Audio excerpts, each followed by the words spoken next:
A video of a white mother in Missouri insisting that she is not racist for opposing her children learning about racial justice has been watched over 500,000 times on Twitter. The video was captured in Eureka during a Friday meeting of parents from the Rockwood School District about their concerns regarding the teaching of critical race theory, which is not even currently part of the school district's curriculum. But many white parents raised alarms that their children were being confronted with ideas they find uncomfortable, while some pushed for disregarding the discussion racial inequalities altogether. NBC News affiliate KSDK5 reported, in one particularly viral video from the contentious meeting, a white mother can be seen emotionally arguing that she is not a racist due to her opposition to critical race theory.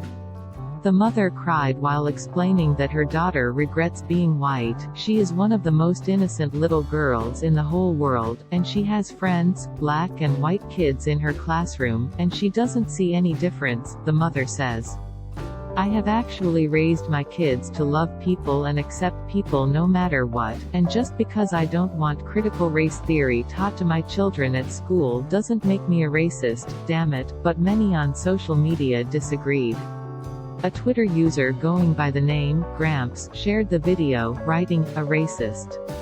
His clip of the video has now been viewed over 515,000 times as of the time of writing, with many commentators criticizing the woman and saying that she is racist. Many conservatives have condemned critical race theory, with Idaho officially banning it from being taught in schools and universities.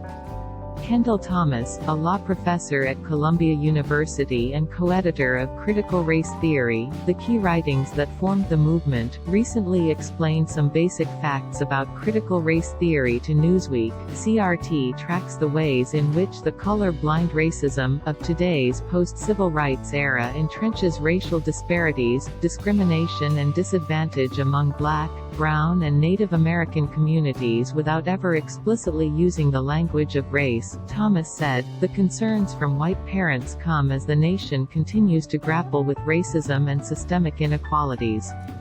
The massive nationwide Black Lives Matter and anti-racism demonstrations of 2020 led to what many view as a watershed moment in MDASH, bringing more Americans to recognize the deep-seated problems of racism embedded throughout society. At the same time, many have pushed back against this belief, claiming that there is no systemic racism despite significant data showing the opposite. A recent report from The Washington Post, which looked at data from 2015 to 2020, found that Black Americans were killed by police at a rate that is more than twice as high as white Americans.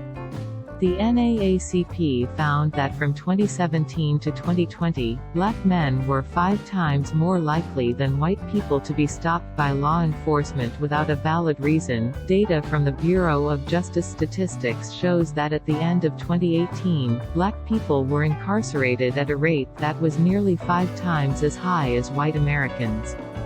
While there were just 268 white prisoners per every 100,000 white Americans, there were 1,501 Black prisoners for every 100,000 Black Americans. Polling conducted by the Wall Street Journal and NBC News last summer found that 56% of Americans believed that U.S. society is racist. Meanwhile, just 40% of voters said that American society is not racist. Newsweek reached out to media representatives from the Rockwood School District for comment.